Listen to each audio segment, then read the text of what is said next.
So what is going on, everybody? It is your boy Austin.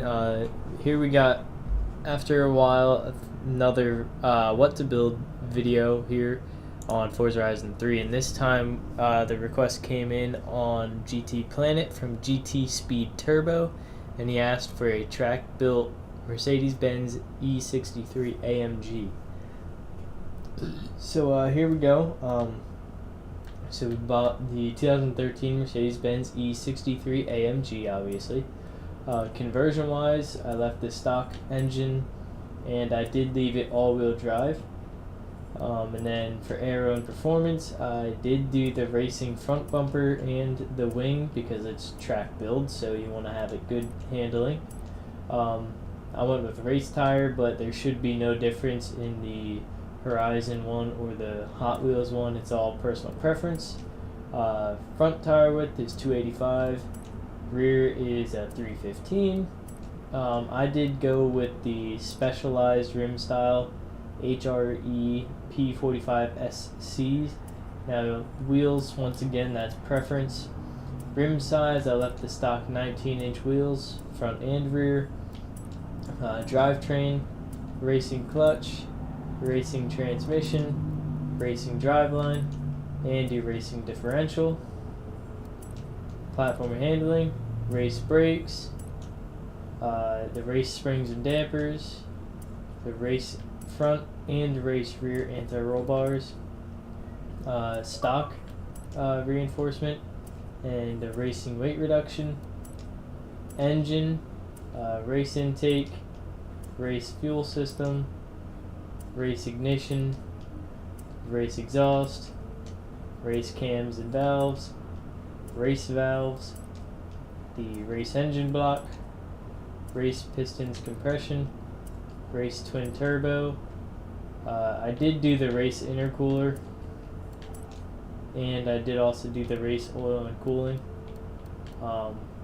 which I guess if you wanted slightly better stats, I guess essentially you'd want the stock or the sport one, but I just did racing, and a racing flywheel. So the car is pretty much maxed out other than not having a roll cage in it. So let me go into the actual tune. Tires, 28 pounds of air, I guess, PSI in front and rear. The gearing, I have a 2.65 final drive, which is default, I believe. 4.38 first gear, second gear 2.86, third 1.95, fourth 1.42, fifth 1.10, sixth 0.95, and seventh 0.85.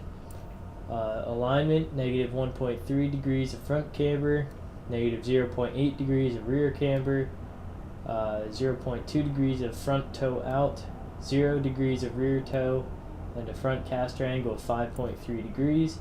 Anti-roll bars I left alone, 35.39 front, 33.78 rear. Springs, I have the ride height lowered in front and rear all the way down to 4.1 inches, and the front and rear springs I left alone because the car does actually handle pretty good from how you get it. So the front is 1,302.1 pound-inches, and the rear is 1,065.3 pound-inches. Damping, once again, suspension felt pretty solid on this car, so I left it alone. The aero, maxed out for handling purposes. Brakes, let it go, 50% balance, 100% pressure. The differential, I bumped the rear acceleration and deceleration up to 80%, and then centered, didn't really necessarily center it, but I did bring the balance down to 65%, default 67. So there is the tune. So let's jump over here and do I guess we'll do a 2-lap race to check this out. So let's fast travel over here real quick. We'll do like a 2-lap race, and the Forzathon is actually going on right now, so I'll actually I should get a challenge completed for doing this. So I think I actually had it set for 3 laps, but we can actually just bump that down to 2 real quick. Super Saloons, race settings, 2 laps, confirm, create blueprint, yes, there we go. So 2 laps, and this is just going to give you guys a demonstration of how it's going to be. Hopefully the Xbox loads a little bit fast here. Alright, so it looks like we're good to go. We just gotta hit start race then, once it loads. Looks like I'm racing against BMWs and a Volvo. There looks like a Porsche. So here we go, Archway Meadows Circuit. Now it does take off very well because it does have the all-wheel drive system. I did get it to corner pretty well just by making those very slight adjustments.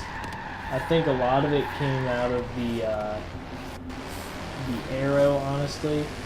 This car was very simple to tune. You could probably even just run it on a stock setup if you get used to how the car drives.